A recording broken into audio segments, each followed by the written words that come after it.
This is circuit design part 6 video. तो ये सब ट्रांजिस्टरों की जाली दुनिया है।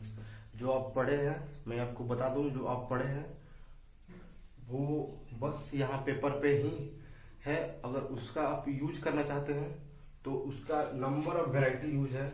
आप खुद से इसको, ये सब मैं छोटे मोटे प्रोजेक्ट में ये सब डिजाइन करना नहीं बताऊंगा। मैं आपको बड़ा लेवल पे ले जाना चाहता हूँ, एआई लेवल पे। तो मैं आपको बता दूं, ये सर्किट डिजाइन की जालिमों की दुनिया है। आपको एआई लेवल तक आपको कहीं भी देखने को नहीं मिलेगा। मैं वैसा सोच लूंगा एआई लेवल तक का। तो ये सब ट्रांजिस्टर है। कोई भी अगर ट्रांजिस्टर है उसको बाइस करने का ये सब तरीका हो गया। अगर ये ट्रांजिस्टर है, ये है आपका पीएनपी ट्रांजिस्टर, ये एनपीएन ट्रांजिस्टर।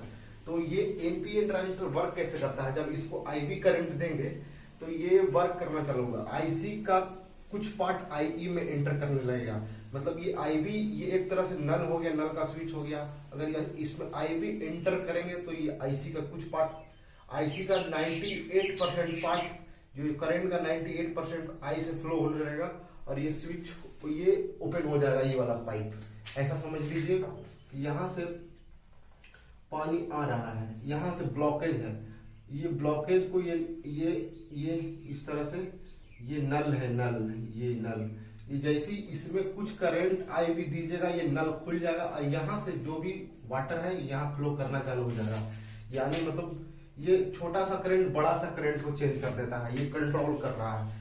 ये पीएनपी उसी तरह से, जब तक ये आईवी थोड़ा सा बाहर नहीं निकालेंगे ये करंट इस तरह से फ्लो होना चालू नहीं होगा।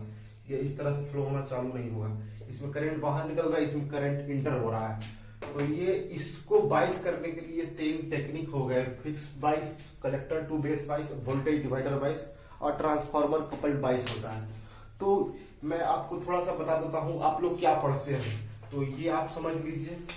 तो मैं आपको पहले ही बताता हूँ कि एआई इस लेवल तक मैं आपको ले जाने वाला हूँ। आर्टिफिशियल इंटेलिजेंस, ऐसा सर्किट डिजाइन कराऊंगा। तो मैं आपको, ये आप देखिए कि ये फिक्स बाइस, इसमें नॉर्मली कैलकुलेशन होता है ये आईबी। तो आप लोग कैलकुलेशन किस तरह से करते होंगे? VCC minus IB RB minus इसका कुछ वोल्टेज ड्रॉप होता है, यहाँ पे एक डायोड होता है। तो ये आपको माइनस वीबीई, वीबीई यहाँ पे बेस, यहाँ पे इमीटर, वीबीई बराबर 0। यहाँ से आप आईबी निकाल सकते हैं, वीसीसी माइनस वीबीई बट्टा आरबी। तो ये करंट निकल गया इस सर्किट का, इससे जाएगा। अब यहाँ पे निकल गया। अब यहाँ पे फॉर्मूला लगाएंगे बीटा आईबी करके, ये आईबी निकल गया। और फिर इसी तरह से वीसीसी माइनस आईसी, इसमें आईसी फ्लो हो रहा है, आईसी आरसी माइनस वीसीई बराबर 0। यहां से आपको निकल जाएगा वीसीसी माइनस वीसीई बट्टा आरसी बराबर आईसी। तो यहां से आईसी निकल जाएगा और आईसी होता है बीटा आईबी। बीटा आईबी जो ट्रांजिस्टर को जो मैन्युफैक्चर करेगा वो आपको देगा कि बीटा का वैल्यू क्या है। तो यहाँ पे बीटा भी दे देगा, आई भी दे देगा। तो ये वीसीई निकाल देंगे, वीसीई निकाल देंगे। वीसीसी पता है तो हमको ये वाला वोल्टेज निकल जाएगा। इससे पता चल जाएगा कि ट्रांजिस्टर ऑन है, ये ऑफ है। इसमें 3 मोड होता है: cut off mode, saturation mode और एक्टिव मोड। सैचुरेशन मोड पे, ये कटअप मोड पे ट्रांजिस्टर ऑफ रहता है। सैचुरेशन मोड पे ये ट्रांजिस्टर ऑन रहता है।